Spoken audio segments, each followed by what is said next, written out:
Hey there guys, welcome to Dino's Vault once again, and here's my first ride review of the Yamaha FZ25. Now many of you have been requesting me to get this review done ASAP, and being a Yamaha fanboy myself and having owned two Yamaha bikes so far, I too was just as much as eager to get my hands on this bike. Now, have Yamaha come up with another blockbuster? Have they managed to resurrect themselves with this bike once again in this market that has suddenly taken off with people wanting to own premium and powerful machines that have all-round capabilities? And have they managed to deliver just what the now more demanding and more mature average Indian biker is looking for? These are all the questions we'll be trying to answer as we go ahead with this video. First, when you look at the setting in which the bike has been launched, I have to admit that Yamaha have done their homework and have positioned this bike very well by pricing it perfectly. Now, I'll be giving my verdict towards the end of this video, but first, let's start out by looking at how this new concept was actually born. When launched back in 2008, the FZ became a benchmark by introducing a proper macho and muscular street fighter culture to the Indian audience. Then came the FZ version 2.0, which was and is the most affordable 150cc street fighter to feature fuel injection in our market currently. Now, Yamaha have realized the fact that the biking culture is growing at a rapid pace here in our nation, so much so that even brands like BMW are getting into the entry-level premium sport bike category. So for 2017, they decided to take the FZ franchise to the next level by offering an affordable yet amazing machine that is all set to yet again shake the entry-level premium sport bike market here in our nation. Now, taking a look at the design, the bike gets a new age and modern looking design that does make it look special in and around its segment. The night black color variant, as you can see here, is the best looking variant among the color options offered. The bike is said to be inspired by the powerful muscles of an athlete. The FZ's true essence of a muscular street fighter has been carried forward, but with a more modern layout to attract the bikers of this generation. Up front, we have the LED headlamp with three lighting elements that is all set to captivate the digital age biker. The lights are energy efficient and offer better light spread at night. When set on high beam, all the three lights illuminate together to offer adequate visibility at night. We also now get the new 10-spoke lightweight alloy wheels that look super cool. Now, coming to the profile, the FZ's trademark muscular fuel tank hogs all the limelight here. The tank is well sculpted and lends the bike a macho street fighter look just like any other FZ. The extended tank cowls seem slightly inspired by that of the MT-07 and lend the bike a fresh new look among its competition. The side and rear panels are neatly laid out. The overall fit and finish and build quality seems on par with what we expect from a Yamaha. The short and stubby exhaust not only looks fresh, but it also sounds amazing because it has been specially tuned to give out a sporty exhaust note. So let's go ahead and listen to it now.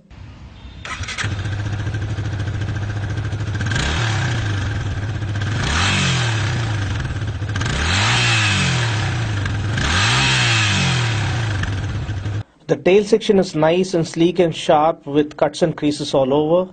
The LED tail lamp looks quite striking when it comes on, and the grab bars are conveniently placed to be utilized by the pillion. The split seats get slip-resistant cover material such that the rider or pillion don't slip forward when braking. The seat foam gets ideal cushioning because very soft seats too are not good for long rides and tend to give you butt aches. The seat is not too soft nor is it too hard. The seats offer adequate comfort for short rides as well as long rides.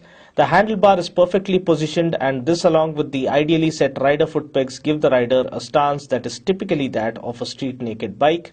The same stance allows you to enjoy a fatigue-free ride within the city limits or even on the highways. The switches are well laid out and are of good quality. We do get a high beam flasher and an engine kill switch. The bike gets always headlamp on function just like the other new bikes launched recently, and we don't get a light switch. We do get a control switch to choose between high beam and low beam. The speedo console is an all digital unit. It looks simple and functional with readable fonts. The readouts include a speedometer, tachometer, odometer, trip meters, fuel gauge, clock and average.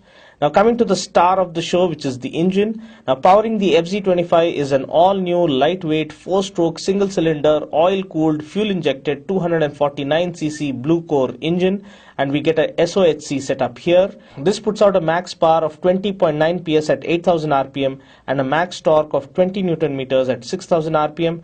This comes mated to a 5-speed gearbox. Now, taking the bike out for a spin, I immediately fell in love with this bike because it felt perfectly balanced, was nice and easy to flick around with its lightweight chassis, and the power delivery was sweet and pleasant, which is perfect for city conditions. Now, Yamaha claimed that this engine has been particularly fine-tuned to thrive in Indian traffic conditions.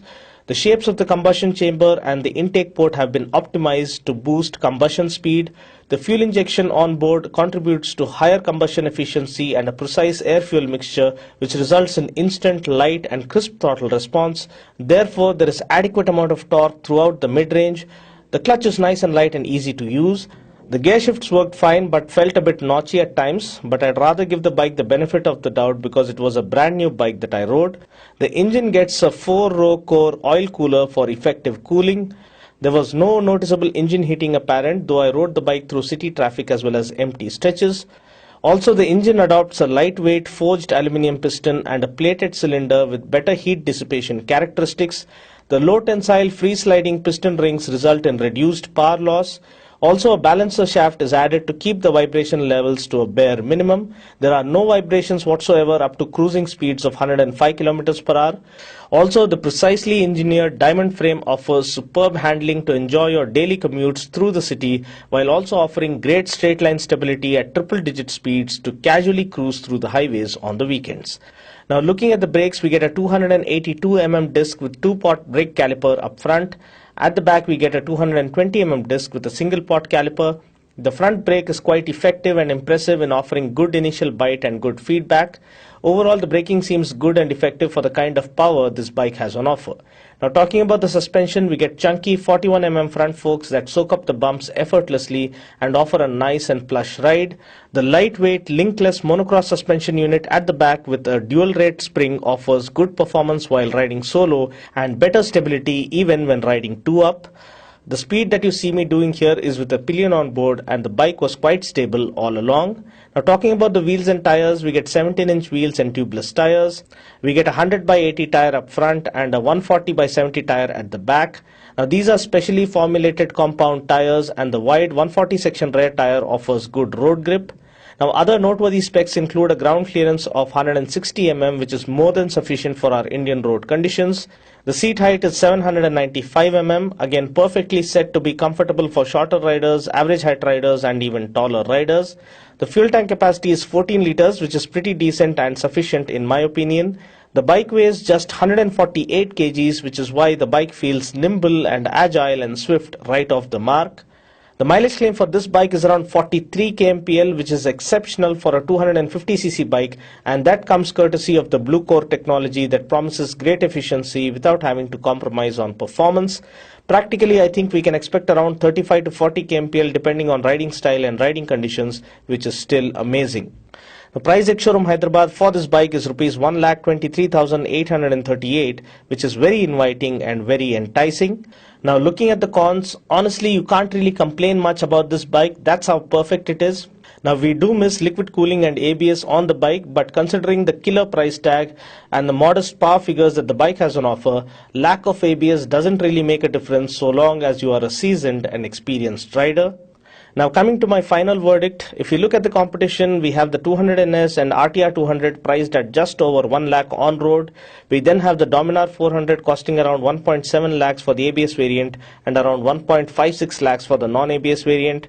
We then have the newly launched Duke 250 costing nearly 2 lakhs on road. Even the Duke 200 continues with the same pricing of around 1.65 lakhs on road here in Hyderabad. Therefore, the FZ25 being priced at around rupees 1.4 lakhs here in Hyderabad sits right in between the competition to unsettle the competition and attract the buyers with its reliability, quality and credibility factors that come as standard with every Yamaha motorcycle.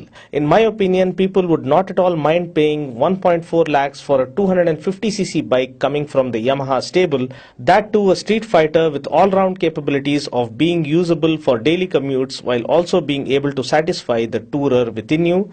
The bike can cruise at around 105 km per hour without any vibrations. The bike offers a comfortable seating posture for city rides as well as touring. The single-cylinder engine is an absolute delight with a nice and refined motor, decent amount of power and adequate amount of torque throughout the mid-range. Hence, considering the price, the bike looks like a sure shot winner for Yamaha. What remains to be seen though is how it will fare against the intense competition it is up against in and around its price range. Well, that's pretty much it for now. I just hope you found this video useful. Until next time, this is Dino saying ciao. Take care, God bless and ride safe.